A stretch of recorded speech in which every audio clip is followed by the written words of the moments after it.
பிடிக்க என்னவெல்லாம் தேவை? வலை, தூண்டில், தூண்டிலில் வைக்கப்படும் உணவு, இவைதானே. ஆனால் கடலூரில் வித்தியாசமான முறையில் மீன் பிடிக்கிறார்கள் மக்கள். அப்படி என்ன செய்கிறார்கள் என்று பார்க்கலாம். தொடர்ந்து பெய்த மழையால் கடலூரில் நீர்நிலைகள் நிரம்பியுள்ளன.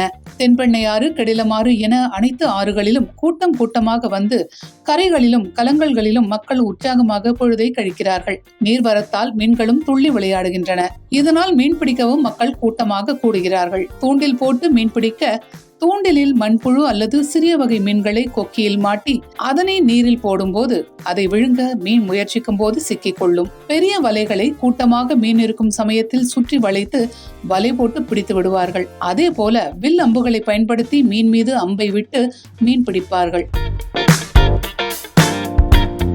ஆனால் தற்போது மனிதர்கள் மைதா மாவில் செய்யப்படும் பரோட்டாவுக்கு எப்படி மயங்கி கிடக்கிறார்களோ அதுபோல மீன்களையும் மைதா மாவு மூலம் இழுத்து மீன் பிடிக்கிறார்கள். ஒரு பாட்டிலில் மைதா மாவை கொட்டி அதை தண்ணீரில் வீசும்போது பாட்டிலுக்குள் இருக்கும் மைதாவுக்கு மயங்கி மீன்கள் உள்ளே செல்லும் போது அதனை அப்படியே இழுத்து மீன்களை பிடித்து வருகிறார்கள்.